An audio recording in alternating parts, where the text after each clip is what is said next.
E agora, você acompanha pela Rádio Rio de Janeiro o programa Estudo das Obras de André Luiz. Vamos refletir sobre o livro Nosso Lar. Produção e apresentação, Tereza Cristina e Marco Antônio. Olá, caros ouvintes da Rádio Rio de Janeiro. Começamos mais um programa em que vamos estudar o livro Nosso Lar, que foi psicografado por Francisco Cândido Xavier, pelo Espírito André Luiz. Amigos ouvintes da Rádio Rio de Janeiro, da emissora da Fraternidade, novamente estamos aqui com a permissão de Jesus para darmos continuidade ao estudo da vida no mundo espiritual através da obra Nosso Lar. Nós, no último capítulo, continuamos no capítulo 28, no último programa, nós estávamos comentando sobre o que o André Luiz está dizendo, do júbilo que ele sentia e experimentava através do trabalho, apesar da fadiga, do cansaço. Lembrando que ele já está o dia inteiro trabalhando, depois já está emendando à noite, né? E aí ele comenta que sobre o trabalho em si, né, onde a maioria procura o trabalho, a gente tem que procurar servir com alegria. Comentamos sobre isso na questão do jeito de como trabalhar, né? E ele mais adiante ele diz que não estava francamente na compensação do bônus hora, que nós já vimos que o pagamento do trabalho na colônia é através de um bônus. Cada hora de trabalho é um bônus. Agora, como é conquistado esse bônus hora, como é feito o trabalho, de que maneira é que é o importante. E é o que ele está relatando aqui, né? Que não estava pensando na compensação de quantos bônus horas ele estava ganhando, mas de como ele estava fazendo. E através disso, ele sente uma satisfação muito grande e reconhece, que bonito, né? Reconhece que podia comparecer perante a mãe dele feliz e honrado, né? Diferente de como ele compareceu da última vez, reclamando e queixoso. Já era diferente, já é uma atitude totalmente diferente, né? E aí nós vamos continuar no parágrafo, Tereza, qual Nós terminamos também conversando e hoje vamos continuar sobre a despedida. A despedida, né? O paz de Jesus. Isso. Nós estávamos comentando, porque o Tobias, mais adiante nós comentamos também, o Tobias despedindo dele, deu as determinações que tinha que fazer e ao despedir disse assim: desejo a vocês muita paz de Jesus. Boa noite e serviço útil. E começamos a comentar sobre a paz, sobre a questão da paz de Jesus. Ele desejou a paz de Jesus. E a Tereza começamos a comentar sobre o entendimento da paz.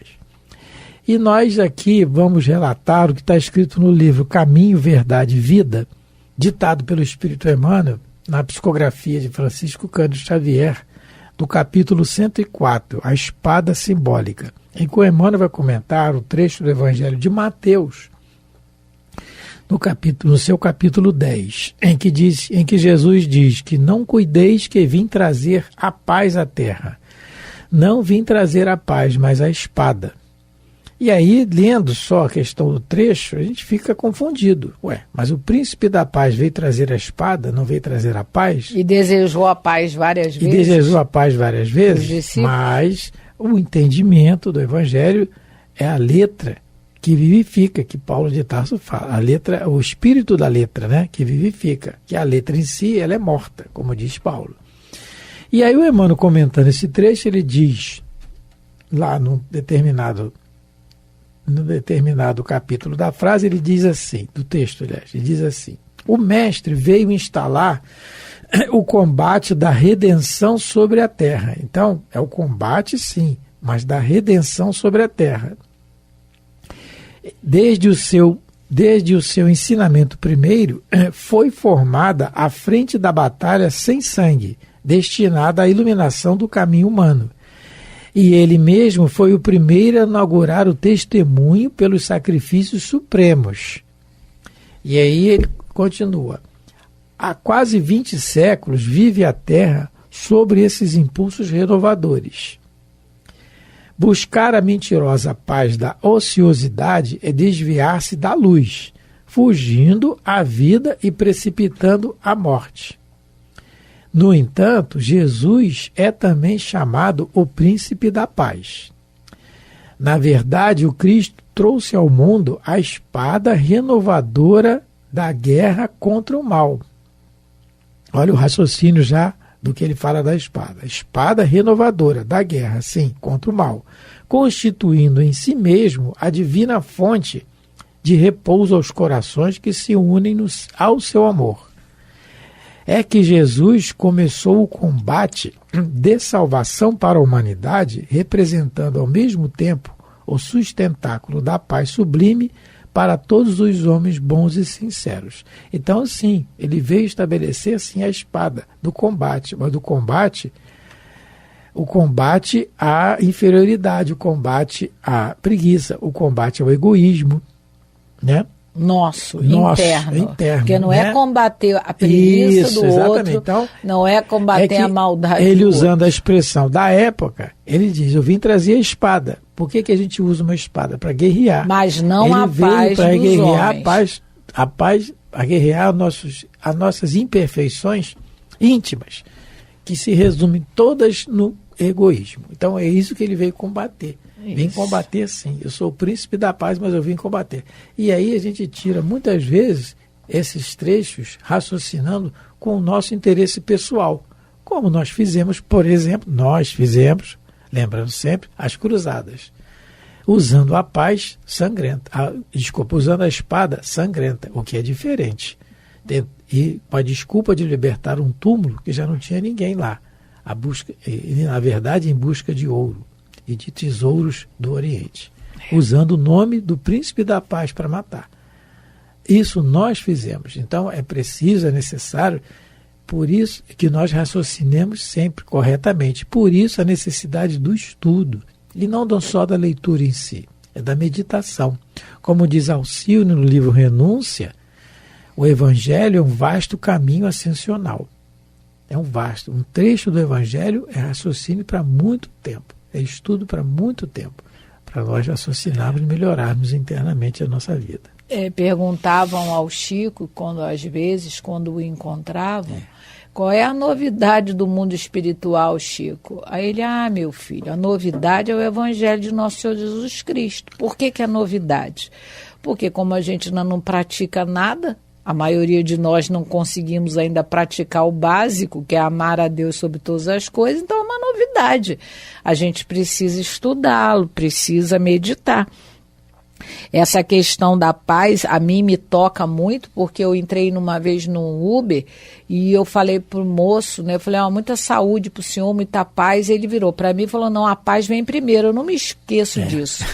E é verdade, aí eu passei a meditar nisso. Interessante. Passei a meditar, ele falou, olha, não adianta você ter saúde, se você não tem paz, você não vive bem. Agora, se você tem paz, você tá bem. Lógico, não sei se ele tinha o entendimento dessa paz do Cristo que o Tobias está oferecendo para o André Luiz e para quem vai ficar no trabalho.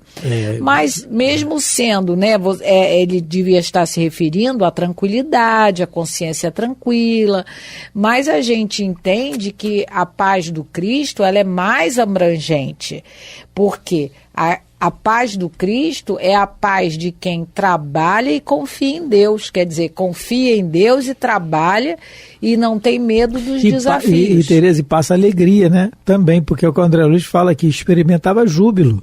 Sim. Júbilo, alegria, né? Quando você está bem com a consciência, quando você eu estou lembrando aqui do Vicente Moretti. Você fica feliz. Uma coisa vai encadeando na outra, eu estou lembrando do Vicente, instituição que tem aqui no Rio de Janeiro, em Bangu, na Rua Maravilha, em Bangu, e Vicente Moretti.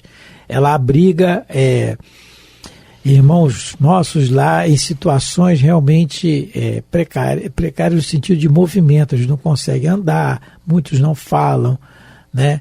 Várias situações ali. Paralisia cerebral, são tetraplégicos muitas vezes. E nós tivemos contato com alguns pacientes, né? Fizemos amizade, inclusive pacientes que transmitiam alegria para nós. Nós achávamos que ia ajudar alguém lá, indo lá, nós é que saímos ajudados, nós é que saímos bem, Meu Deus, eu tenho que reclamar de quê? E a pessoa transmite alegria, transmite a paz para nós. Então, são exemplos assim, são espíritos que já começaram a aprender isso, com certeza. Bom, então, continuando aqui. No parágrafo 27. No mesmo parágrafo, né? Da paz, porque o máximo de trabalho cada dia é de 12 horas, continua o Tobias falando para o André Luiz. Mas estamos em circunstâncias especiais. Então, essas circunstâncias especiais é questão do muito trabalhar, a necessidade. Então, a questão do repouso que tem no nosso lar, que eles determinam, é a necessidade do espírito. Mas no momento que o espírito se propõe a trabalhar e os superiores o permitem, é porque ele já tem condições para isso, como o caso do próprio André Luiz. Ele tem condições de fazer esse serão, é bom para ele, mas depois ele fala, amanhã você vai descansar. Falou para ele que é só até as 8 da manhã. Só até as 8 da manhã. Chega, por enquanto chega. Porque é uma necessidade do repouso, até para meditação naquilo que ele fez, para não virar uma coisa mecânica, né, no início. Porque com a evolução do espírito, mais ele vai trabalhar. O exemplo está realmente aqui no própria colônia, que quem trabalha mais é o governador. Ele não tem descanso, ele não tem férias. O tempo dele que seria do repouso, ele vai visitar as câmaras de retificação, ele vai ver os doentes, ele não tem repouso. E até chegar em Jesus. O Pai trabalha, eu trabalho sempre, o Pai trabalha sempre e eu também. Todos os dias. O Jesus é o governador do planeta, gente. Ele mantém a Terra do jeito que a gente tem. O movimento de rotação, translação, tudo é ele, é com ele. Então, quanto mais superior, quanto mais aprendizado o espírito no seu interior, mais ele vai trabalhando. Estamos em circunstâncias especiais e foi permitido a você que trabalhasse. E nessa questão de muito trabalhar, a gente pode fazer um parâmetro com o próprio codificador, com o próprio Allan Kardec. Professor que era na França, com vários livros publicados na educação francesa, reconhecidamente o educador emérito, né, na sociedade francesa da época, que era a sociedade tida mais culta da Terra, na época, século XIX, com todos vamos dizer assim, com todas as inteligências, com todas as pessoas reunidas ali, e ele, ao contato, depois dos fenômenos das mesas girantes, ele vem e começa a codificar aquelas informações e publica o Livro dos Espíritos. E é um trabalhador incansável a partir dali, sem cansaço. Tanto que no livro Obras Póstumas, é publicado logo depois da sua desencarnação, um mês depois, parece, ou 2, na Revista Espírita, e está no livro Obras Póstumas também, em que um companheiro da sociedade diz para ele, define ele assim: a espada desgastou a bainha desgastou a espada. Nós estamos falando agora mesmo da paz da espada, né? A espada da luta.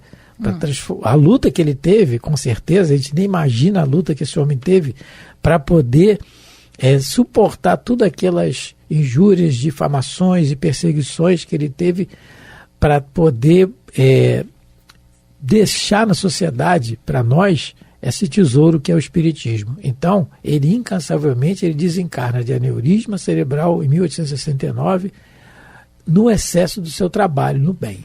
Então, ele desencarnou, sim, no trabalho incansável, o missionário que era. Então, toda vez que temos um espírito mais esclarecido, mais que Jesus mais confia pelo seu aprendizado, mais ele vai trabalhar. E outro exemplo é Paulo de Tarso, né? Ele lê o livro Paulo Estevão, vê que trabalho que esse homem fez, né? Maravilhoso. Sem ele não teríamos cristianismo no Ocidente. Então, continua. Tereza, quer falar alguma coisa? Não. Continuando, então. Parágrafo 28. Parágrafo 28. Respondi que as determinações me enchiam de sincero contentamento. A sós com o grande número de enfermeiros, passei a interessar-me pelos doentes com mais carinho. Olha a mudança aí. Olha o André Luiz, né, que já relatou anteriormente que ajudou algumas pessoas, sim, mas por ajudar, para se livrar da pessoa, vamos dizer assim, né? Vamos para lá, para de me perturbar. Mais ou menos assim que ele fala lá no início da obra, né? Olha a transformação já íntima do homem, a transformação da ideia, gente. Lembrando que a evolução real, que os espíritos nos dizem, é no corpo, a necessidade da encarnação, sim. Porque aí nós vamos realmente provar para nós mesmos a nossa melhora. Tanto inserido numa família, num trabalho, num bairro, num local necessário para a nossa evolução. Aí nós vamos provar para nós mesmos se nós realmente melhoramos. Não para Deus, porque Ele já sabe o que vai acontecer. Então, é muito interessante o que ele fala aqui. Passei a interessar-me pelos doentes com mais carinho. Então, ele começou a tratar não só a doença. Ele gostava da doença. Ele gostava da doença, né? Não do doente. Então, e agora ele sai dele, né? É uma demonstração de simpatia mesmo, né, de fraternidade que ele está tendo em relação àqueles mais necessitados. E aí ele passou a se interessar, mas com certeza não daquele interesse de querer, de curiosidade, porque às vezes as pessoas têm, infelizmente, a gente percebe isso em algumas pessoas, que elas querem saber detalhes, querem saber de tudo, mas às vezes elas não estão interessadas na melhoria da pessoa, mas é no sentido da fofoca mesmo, a gente tem que, da nossa curiosidade aqui. Então todos nós devemos ter, né, de alguma maneira, uma censura, ver se o nosso interesse é realmente pela pessoa, pela melhora da pessoa, ou se o nosso interesse é pelo simples prazer da curiosidade, de querer saber da vida dos outros, né? Vamos falar assim mais claramente, né? Então ele, aqui não, ele realmente está interessado no doente, ele está interessado na melhora do doente. O que ele pode fazer para colaborar no alívio daquele espírito que não está bem, né? Lá na enfermaria. Um exemplo disso, né, Tereza, que acontece, né, na maioria das casas espíritas, são as reuniões mediúnicas, em que o doutrinador, o dialogador, vamos dizer assim, conversa com o espírito, querendo se interessado não pelo que ele foi, por que ele está naquela condição, mas a melhora dele. É um treinamento para a pessoa que está ali. E também o atendimento fraterno na casa espírita, ou seja, em qualquer setor religioso, alguém que precisa conversar, que precisa dialogar com alguém para se sentir melhor pelo problema que está passando. É um treinamento para aquele que é procurado para não questionar o comportamento. Você deveria ter feito diferente, o que você fez no passado. Não julgar, não, né? Isso, não julgar. Dali para diante a melhora, né? Que é o que faz. Até porque a gente, quando num primeiro contato, seja com desencarnado ou encarnado, você não conhece a história pretérita da pessoa. Exatamente. Você não sabe o que levou ela àquela situação, se ela realmente, ela tem uma parcela grande de responsabilidade ou não. Então, ali a gente é como ele só está vendo o doente ali aflito, mas ele não pode julgar porque ele não tem a história toda na mão. É claro que nas obras posteriores aqui do próprio André Luiz, nós vamos ver inúmeros casos de relato que os espíritos superiores fazem do que a pessoa fez no pretérito porque ela está ali, mas é a título de ensinamento para nós, é diferente. O livro que muito fala disso é o próprio Ação e Reação, não é? Tanto o título já é ação, a ação corresponde a uma reação depois. Então tem ali débito estacionário, débito aliviado, débito agravado. Então eles vêm trazendo a história pretérita daqueles personagens, mas é para uma necessidade didática para nós, é diferente. Eu estou lembrando aqui de uma história do Raul Teixeira. Nós, em programas anteriores, já relatamos isso. Mas Raul Teixeira, o médium lá de Niterói, e lá na sua casa espírita, na Sociedade Espírita Fraternidade, que fica em Niterói, depois de uma palestra, as pessoas vieram falar com ele, né? E uma das pessoas veio relatar uns problemas e começou a falar. E um espírito chegou para ele e começou a dizer, olha, não é nada disso que ela está falando, ela está mentindo. Ela está dizendo isso, mas a verdade é essa. E ele, médium que ele ouvia e via o espírito dizendo a verdade sobre a pessoa que estava falando com ele. Ó, não é nada disso que ela está falando, ela está falando isso, aquilo. E ele começou a absorver aquilo que o espírito estava falando e julgando. Ele que relata isso. E o Camilo, seu guia, vem e se aproxima. Meu filho, o que está acontecendo? Mas, meu irmão, ela está dizendo isso e não é... Meu filho, você não tem nada com isso. O que você está aqui é para aliviar o seu coração. Tentar aliviar o coração dessa pessoa. Não tem que julgar. E o seu pretérito? Como a Teresa colocou, e o nosso pretérito? Né? Se nós já não somos coisas boas hoje, imagina num passado de 300, 200, 100 anos atrás. Como é que fica? Então, é o que o André Luiz falou, interessar pelo doente, com mais carinho. Aí, continuando. Dentre as figuras de auxiliares presentes, impressionou-me a bondade espontânea de Narcisa, que atendia a todos maternalmente. Ao exemplo, arrastando aí, né? Atendia a todos maternalmente. Quantos iam no Chico e viam o seu comportamento? Muitos saíram de lá sem se tornar espíritas. Mas viam o seu comportamento, o comportamento do homem Francisco Cândido Xavier. Né? Esse que eram horas... O Chico nunca faltou um dia de trabalho, gente. Um dia sequer. Isso está documentado, um dia. E depois do seu trabalho, ia para o centro espírita, era quase a noite toda. O homem não dormia, e sempre alegre, sempre feliz, sempre atencioso. Era o comportamento do homem, como ele está dizendo aqui da Narcisa. Maternalmente, né? Ela era uma mãezinha ali, cuidando de todo mundo. Sem ostentação, sem ninguém. Com carinho, né? No Evangelho segundo o Espiritismo, no seu capítulo 13, não saiba a vossa mão esquerda o que dê a vossa mão direita, Allan Kardec coloca no determinado trecho do item 3, ele fala assim, a beneficência praticada sem ostentação tem duplo mérito. Ela sabe encontrar palavras brandas e afáveis que colocam o beneficiado à vontade, em presença do benfeitor. Então, praticar a beneficência. O que é beneficência? É beneficiar alguém com alguma coisa, sem ostentação. É duplo mérito. Porque você está beneficiando, está dando exemplo realmente de vontade espontânea de estar fazendo aquilo sem esperar nada em troca. Em troca, né?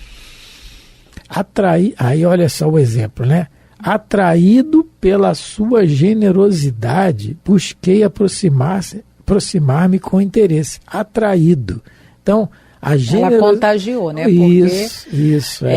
A gente não pode se esquecer que a gente se contagia mesmo, se contamina mesmo. Não só com o comportamento, mas com os pensamentos também, porque a gente vive num oceano, num mar de pensamentos. A gente emite os nossos, recebe também dos outros. E a gente tem que ter muito cuidado para fazer uma filtragem. Então, que a gente possa se deixar contaminar pelos bons exemplos e não pelos equivocados. Que a gente consiga, com o amparo dos bons espíritos, a fazer essa filtragem. E ele acabou se contaminando com o exemplo contagiando. Contaminando não, contagiando. Porque contaminar é coisa ruim. Doença, a gente tem uma conotação ruim, mas é a mesma coisa. É que a gente usa contaminação para uma coisa ruim. Ele acabou, como é uma coisa boa, ele foi contagiado. Apesar que a gente também usa contágio para doença. Então, que não é uma coisa boa. Mas é a mesma coisa. Então, ele foi contagiado por esse exemplo da Narcisa. E ele aí falou, opa, então ela já tem a experiência dela, vou procurar fazer a mesma coisa. E ele começa a se interessar com carinho pelos doentes, né? Mas a gente nem terminou o parágrafo. No próximo programa a gente vai continuar falando sobre esse parágrafo. Mas é assim mesmo, né? O estudo é isso mesmo. São parênteses e relatos que a gente tem que dar de exemplo, né? Que os espíritos nos recomendam. Muito obrigado mais uma vez pela atenção, pelo carinho. Fiquem com Deus.